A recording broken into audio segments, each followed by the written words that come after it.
마가복음 1장 1절 그리고 요한일서 2장에서 16절에서 17절의 말씀입니다. 먼저 마가복음 함께 읽도록 하겠습니다. 하나님의 아들 예수 그리스도의 복음의 시작이라. 우리 요한일서 이는 세상에 있는 모든 것이 육신의 정욕과 안목의 정욕과 이상의 자랑이니 다 아버지께로부터 온 것이 아니요 세상으로부터 온 것이라. 이 세상도 그 정욕도 지나가되 오직 하나님의 뜻을 행하는 자는 영원히 거하느니라. 아멘. 네, 성도님들, 우리 신조어라는 말이 있죠. 이 신조어는 매년 매 순간마다 만들어집니다. 특히 어린 학생들, 젊은 사람들 사이에서 많이 생성이 됩니다. 저희 때는 킹 왕짱이라는 신조어가 있었습니다. 정말 좋다라는 의미를 가지고 있죠. 그때는 신조어였지만 지금은 이런 단어 쓰면 옛날 사람이라는 말을 듣죠. 뭐 가뿐싸라는 단어 아시죠? 무슨 뜻입니까? 갑자기 분위기가 싸해졌다라는 신조어입니다. 그런데 이 단어도 나온 지가 한 7, 8년이 된 것 같습니다. 이제 신조어가 아닌 게 되었죠. 얼죽아는 무엇입니까? 얼죽아. 얼어 죽어도 아이스 아메리카노입니다. 이 단어도 한때는 신조어였지만 지금은 그냥 일상생활에서 많은 사람들이 사용을 합니다. 이 밖에도 솔까마, 지몬미, 넘사벽, 깜놀, 차도남, 차도녀 이런 단어들이 있죠. 이 단어들도 한때는 신조어였지만 지금 많은 사람들이 그냥 일반적으로 사용하는 단어가 되었습니다. 요즘 유행하는 신조어는 솔직히 저는 잘 모르겠더라고요. 인터넷에서 찾아봤는데 먼저 그 뜻을 살펴보지 않으면 그 단어가 무엇을 의미하는지 모르겠더라고요. 그나마 최근 신조어 중에서 알고 있는 것은 테토녀, 애견남 이 정도입니다. 작년에 상당히 이 신조어가 유행을 했었죠. 테토너다, 테토남이다, 애견남이다, 애견녀다 이런 말들을 많이 했었죠. 이처럼 신조어는 계속 만들어집니다. 누군가가 처음 그 단어를 만들어서 사용할 때 그 단어가 사람들에게 호응을 얻고 유행처럼 퍼지면 신조어가 됩니다. 제가 아무리 여기서 이상한 새로운 단어를 만들어도 사람들이 호응을 하지 않고 퍼지지 않으면 신조어가 되지 않죠. 복음서에도 복음이라는 단어를 처음 사용한 사람이 있습니다. 이 사람이 누굴까요? 복음서라고 했으니까 내 복음서 중에 내 복음서를 쓴 저자 중에 한 명이겠죠. 마태일까요? 마가일까요? 누가일까요? 요한일까요? 마태복음이 이 복음서에서 맨 앞에 있으니까 마태라고 생각하시는 분들도 있을 것 같습니다.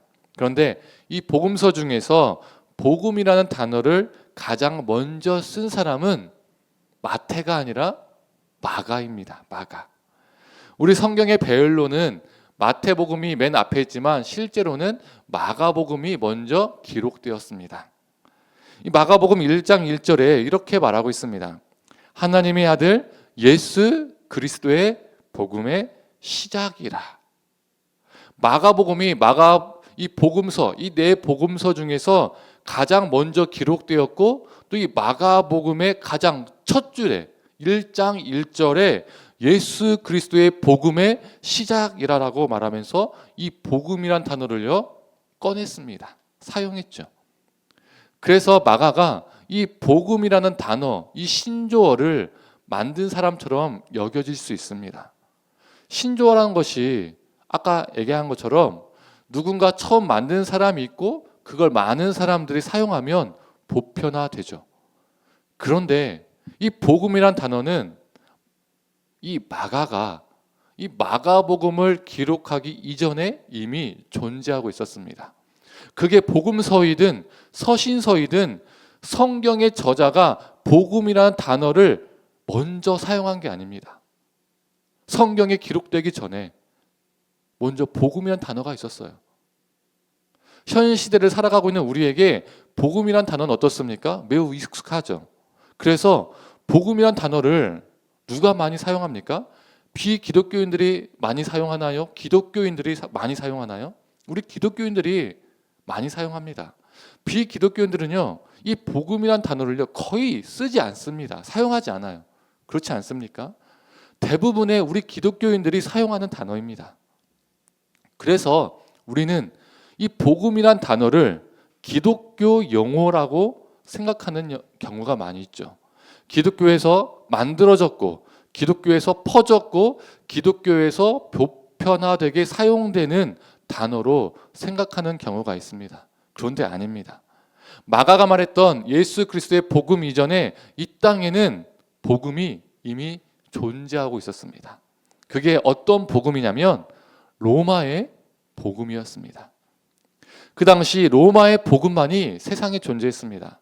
원래 복음이란 이 단어는요 로마가 독점적으로 사용했던 단어였습니다. 이 복음이란 말은 헬라어로 유앙겔리온이라는 단어입니다. 이 유앙겔리온은 영어로 말하면 굿뉴스, 즉 기쁜 소식이라는 뜻이죠. 이 유앙겔리온은 이 기쁜 소식이란 말은 로마만이 쓸 수 있었어요. 쉽게 생각하면 이런 겁니다. 로마가 다른 사람들 향해서 이런 말을 하는 거예요. 이 유앙겔리온이라는 말은 우리 로마가 특허를 낸 단어다. 그러니까 아무데나 갖다 붙여 쓰지 마. 너희들 사용하지 마. 불법이야. 이렇게 말하는 것과 같습니다. 그렇다면 그 당시 무엇만이 유앙겔리온, 기쁜 소식, 복음이었을까요? 로마의 왕자가 태어난 것, 로마가 전쟁에서 승리한 것, 황제의 생일, 이러한 것들이 유앙겔리온 복음이었습니다. 이러한 사건들에만 유앙겔리온이라는 단어를요 갖다가 붙여서 사용할 수 있었어요. 예를 들어 이런 겁니다. 로마가 전쟁에서 승리해서 특정 나라를 정복했습니다. 그러면 로마는 제국 전체에 있는 식민지 백성들에게 우리가 복음을 전한다. 우리가 전쟁에서 승리를 했다라고 복음을 선포했습니다. 그런데 성도님들 생각해 보세요. 로마 황제의 생일, 로마 왕자가 태어난 것, 로마가 전쟁에서 승리한 것, 그리고 그래서 한 나라를 짓밟아 버린 것, 이러한 것들은 로마 입장에서는 굿뉴스, 로마에게만 유앙겔리온, 로마에게만 복음입니다. 그렇지 않나요? 로마에 의해서 지배당하고 있는 수많은 식민지 백성들에게는 결코 복음이 아니에요. 내가 짓밟힘을 당했는데 어떻게 그게 복음입니까? 아니죠. 그래서 실제로는 이 로마의 복음이라는 것은 로마에게만 복음이었고 다른 사람들에게는 강요된 억지 복음이었습니다. 이러한 때에 로마의 복음만이 존재하던 그때에 무엇이 등장할까요? 황제의 이름을 제거하고 로마의 이름을 제거하고 대신 예수의 이름을 넣습니다. 즉 예수의 복음이 등장합니다. 로마 황제 생일이 복음이 아니라 예수 탄생이 복음이 됩니다. 로마 황제가 주인이 아니라 예수가 우리의 주인이다라고 고백하는 복음이 등장했습니다. 이 새로운 복음의 등장으로 인해서 사람들은 선택지가 생긴 겁니다. 로마의 복음과 예수의 복음 가운데 하나의 복음을 선택할 수 있게 된 거죠. 여기에서 예수의 복음을 선택한 사람들을 우리는 그리스도인이라고 부릅니다. 그리고 놀랍게도 로마가 전 세계를 다스리고 있던 그때에 예수의 복음이 로마의 복음을요 압도해 버렸습니다. 로마마저도 로마의 복음, 황제의 복음을 저버리고 예수의 복음을 자신들의 유앙겔리온이라고 받아들였습니다. 그래서 불법 종교로 여겨졌던 기독교가 어떻게 되었습니까? 처음에는 합법적 종교로 인정받았고 그 후에는 기독교가 로마의 국교가 되었죠. 딱 이렇게 해피 엔딩으로 딱 끝나면 너무 좋았을 것 같아요. 황제의 생일이 복음, 로마의 승리가 복음, 이런 로마의 복음은 사라지고 오직 예수의 복음만 존재하는 걸로 됐으면 너무 좋았을 텐데 새로운 복음이 등장했습니다. 어떤 복음이 우리에게 등장했을까요? 예수 그리스도의 복음과 맞짱 뜨려고 하는 엄청나게 강력한 복음이 하나가 있습니다. 바로 세상의 복음입니다. 이 세상의 복음을 세 가지로 설명해 주는 게 오늘 본문 요한일서 2장 16절의 말씀입니다. 요한일서 2장 16절의 말씀에 어떻게 되어 있습니까? 육신의 정욕, 안목의 정욕, 이생의 자랑이라고 말하고 있습니다. 성도님들, 육신의 정욕이 무엇입니까? 표준 세번역에서는 육신의 욕망, 공동 번역에서는 육체의 쾌락이라고 번역되어 있습니다. 이 땅에는 육체의 쾌락을 즐기는 이들이 참 많이 있습니다. 우리는 육체의 쾌락을 하면 성적인 쾌락을 많이 연상하게 되죠. 그런데 성적 쾌락만이 육체의 쾌락일까요? 우리 인간이 욕망하는 그 모든 것들이 육신의 욕망, 육체의 쾌락입니다. 사람들은 그 쾌락을 쫓아서 살아갑니다. 그 쾌락이 자신에게 기쁨이 되죠. 쾌락을 주니까요.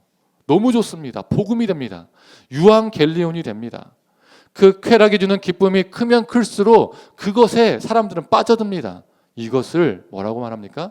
중독이라고 말하죠.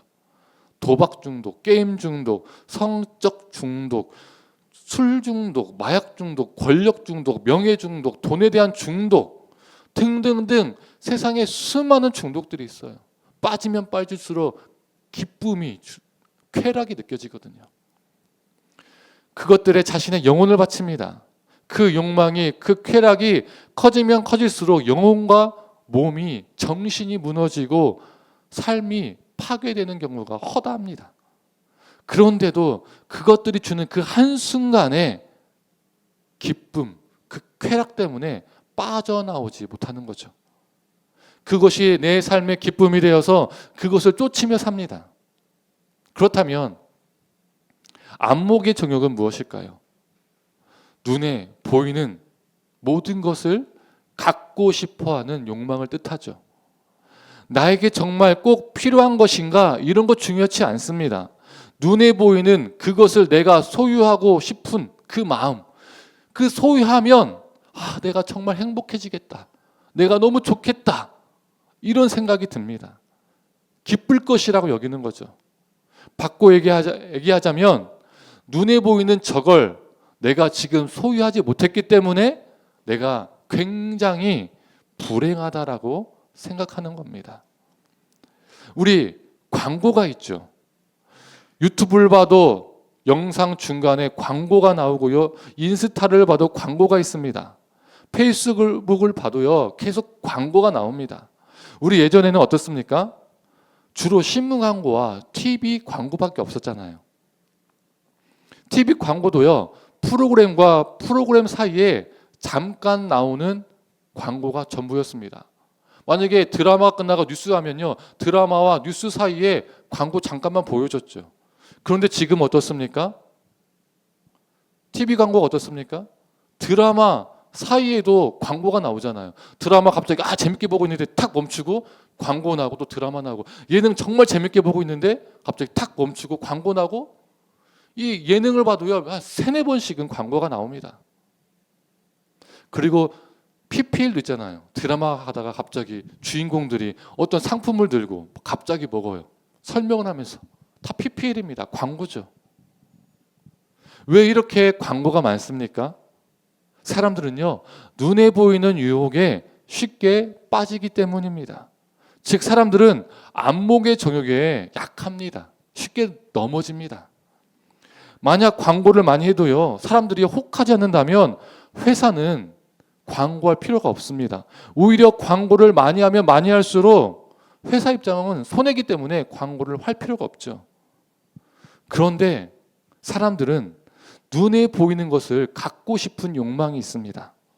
그래서 끊임없이 광고가 노출되고 그 광고들은 우리 눈에 보이는 그것들을 갖고 싶게 만듭니다. 그래서 필요하지 않는데도 충동 구매하는 사람들이 있죠. 쇼핑 중독에 빠진 사람들도 있습니다. 그것으로 기쁨을 찾는 거예요. 만족을 누립니다. 광고가 아니어도요, 내 이웃의 외제차를 봤어요. 내 가까운 사람이 막 비싼 벤츠, 아우디 이런 것들 산 걸 봤어요. 그때부터 어떤 마음이 생깁니까? 나도 저거 갖고 싶다. 나도 저거 타보고 싶다. 지나가다가 큰 집, 큰 아파트를 봤습니다. 그럼 어떤 마음이 생기는 거예요? 저 집 나도 살고 싶다. 명품백, 명품 옷을 입고 다니는 사람들을 봤어요. 그럼 어떤 마음이 생길 수 있는 거예요? 나도 저 가방 들고 다니고 싶다. 나도 저 옷 입고 다니고 싶다. 이런 마음이 생기기 쉽습니다. 안목의 정욕은요, 소유에 대한 욕망을 엄청 키웁니다. 소유로 기쁨을 찾게 만듭니다. 그래서 우리가 일용할 양식을 달라고 기도하지만 우리의 일용할 양식이요, 엄청 커져버린 거예요. 내 눈에 보이는 저 큰 집, 저 비싼 차, 그걸 내가 소유하면 행복할 것 같은 느낌, 실제로 눈에 보이는 것을 소유하기 위해서 쫓아 사는 삶, 이게 바로 안목의 정욕이죠. 그렇다면 이생의 자랑은 무엇일까요? 표준세번역은 이생의 자랑을 살림살이의 자랑거리라고 번역을 했습니다. 너무나도 적확한 표현이죠. 사람들은 육신의 정욕과 안목의 정욕을 쫓아서 소유합니다. 눈에 보이는 것을 계속 쌓아갑니다. 그래서 남들보다 많은 살림살이들이 남들보다 좋다고 생각하는 그 살림살이들을 어떻게 해요? 자랑하고 싶어 해요. 거기서 기쁨을 찾습니다. 내가 어떤 대학을 나왔는지, 어떤 직업을 가졌는지, 부모가 무엇을 하는지, 어느 지역에 사는지, 이게 중요한 것이 됐죠. 나 강남 살아. 이런 이생의 자랑거리가 많은 사람일수록 대한민국에서 살기 편합니다.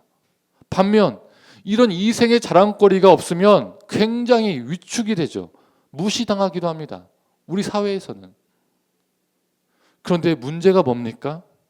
이 이생의 자랑거리들이 이 세상에서는 왕노릇 하더라도 교회 안에서만큼은, 신앙 공동체 안에서만큼은, 믿는 우리 안에서만큼은 이러한 것들이 무력화되어야 되는데 무력화되지 않아요.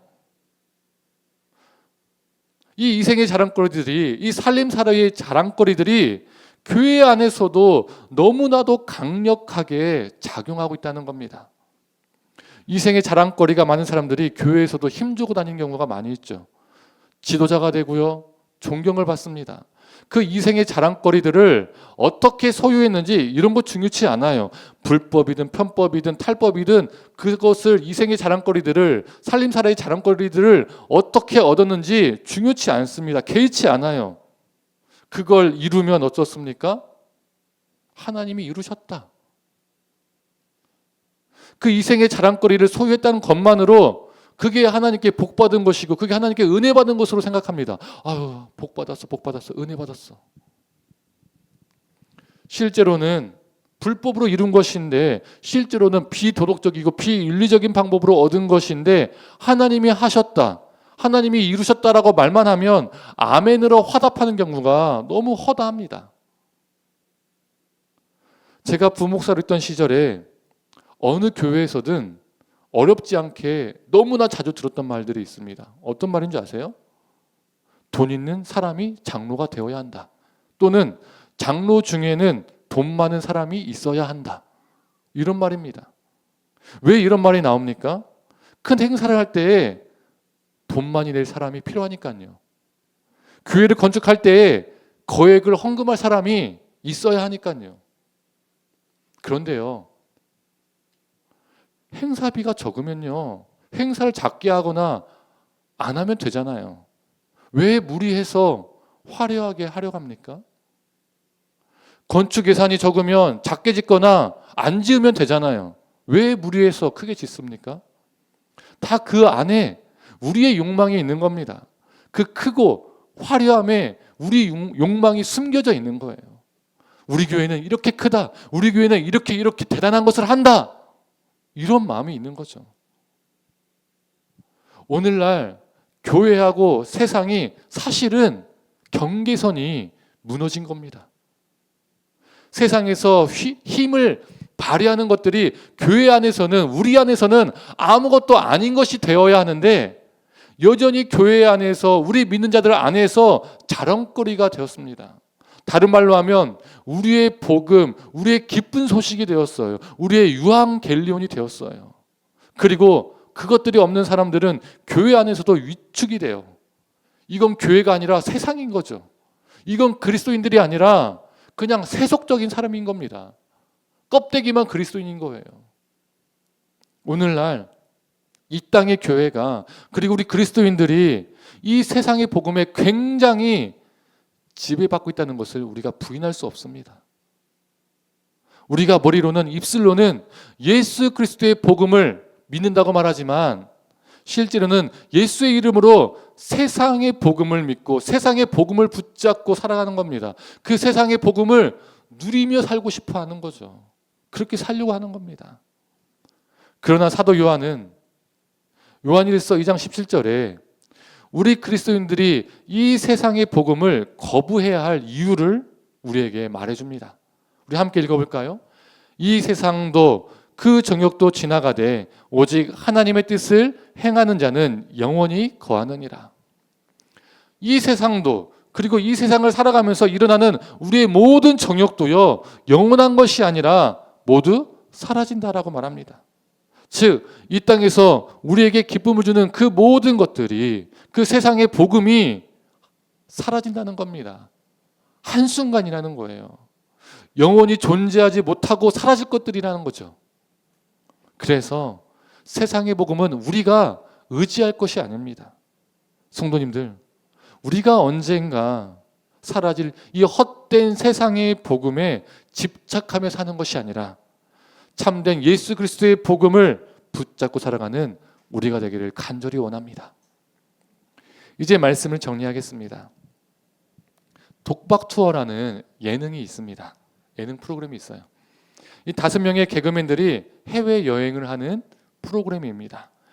저희 집에는 TV가 없지만 밥을 먹으면서 노트북으로 OTT를 틀어서 이 독박 투어를 자주 봅니다. 이 해외 여행지다 보니까 그 나라의 유명한 사찰, 사당 등 신을 모시고 기도하는 곳을 종종 방문합니다. 자주 방문해요. 그 장소가 용한 곳이어서 소원을 빌면 들어준다라는 그 말을 듣고 막 방문합니다. 이 5명의 개그맨들이 한 명도 빠짐없이 그곳에서 기도를 해요. 석가모니상 앞에서 합장하며 기도할 때도 있고요. 죽은 거북이나 자라를 박제했잖아요. 근데 그 박제한 거 앞에서 건강을 달라고 기도합니다. 그 나라의 수많은 신상 앞에서 기도도 하고요. 어떨 때는 그 신령한 물이라고 해서 그 물 속에 들어가서 소원을 빌기도 합니다. 또 엄청나게 오래 산 나무 있잖아요. 고목. 그 고목 앞에서 소원을 빌면 소원을 들어준다고 해서 그 고목 앞에서 소원을 빌기도 합니다. 건강하게 달라고, 자신들의 사업이 잘 되게 달라고, 자녀 잘 낳게 달라고, 또 수능 잘 보게 달라고 이 5명의 개그맨들이 여러 가지 기도 제목으로 기도를 해요. 그런데 한 번은요, 이런 적이 있었습니다. 멤버 한 명이 김대희라는 개그맨에게 이런 말을 했었습니다. 형 그런데 크리스찬 아니야? 라고 말이죠. 그 말에 김대희는요, 별 대수롭지 않게 반응했어요. 뭐 어때라는 반응. 그가 그리스도인인데 불상 앞에서 건강을 빕니다. 나무와 돌 앞에서, 자라 앞에서 자신의 사업 번창을 위해서 기도를 합니다. 내가 예수를 믿는다고 말하지만 나에게 기쁜 소식을 줄 것 같은 또 다른 수단이 있다면 기꺼이 그 수단을 사용하는 거죠. 수용합니다. 그 신을 받아들이는 거예요. 내가 그리스도인이지만. 앞에서 말한 것처럼 우리 그리스도인들이 이 세상의 복음에 굉장히 지배받고 있다는 것을 보여주는 대표적인 예이죠. 우리가 부인할 수 없습니다. 우리가 머리로는, 입술로는 예수 그리스도의 복음을 믿는다고 말하지만 실제로는 세상의 복음을 믿고 세상의 복음을 붙잡고 세상의 복음을 누리려 하며 살고 있죠. 그저 예수는 천국 보장 보험입니다. 예수를 통해서 저 세상 천국은 보장받았으니 이 세상에서는 예수 말고 나에게 기쁨을 줄 수 있는, 내가 누릴 수 있는 그 기쁨들을 다 누려야 한다. 누리고 싶다. 이런 마음이 있는 겁니다. 더욱이 세상의 복음은요, 너무도 매력적입니다. 우리 마음을 혹하게 합니다. 그걸 보노라면, 그것을 소유한다면 그걸 느끼고 경험한다면 행복해질 것 같고 실제로 극도의 기쁨을 느끼기로 합니다. 너무 좋아하잖아요. 반면 예수의 복음은 어떻습니까? 인간적으로 볼 때 참 매력이 없습니다. 예수님이 가신 길 자체가 꽃길이 아니라 십자가의 길이었기 때문입니다. 그래서 예수의 복음은요, 어떻습니까? 화려하지 않습니다. 오히려 투박하고 거칩니다. 그래서 외면하고 싶고 불편하고 눈에 혹하지가 않을 때가 있습니다. 그러나 앞에서 읽었던 요한일서 2장 16절은요, 이렇게 말하고 있습니다. 후반부를 한번 읽어보도록 하겠습니다. 오직 하나님의 뜻을 행하는 자는 영원히 거하느니라. 세상 복음은요, 다 지나갑니다. 사라집니다. 썩어집니다. 그러나 예수의 복음을 붙잡고 오직 하나님의 뜻을 행하며 사는 자는 영원합니다. 성도님들, 오늘은 사순절 첫째 주일입니다. 이 기간 우리 삶에 예수의 복음을 더 깊이 새기길 원합니다. 오직 예수의 복음만 영원합니다. 한순간의 기쁨인 세상의 복음을 붙잡고 살다가 한순간 사라지는 슬픈 인생이 아니라 오직 예수 그리스도의 복음을 붙들고 주님의 뜻을 따라 살아가는 우리가 되기를 간절히 축원합니다. 이 시간 함께 찬양하고 기도하도록 하겠습니다.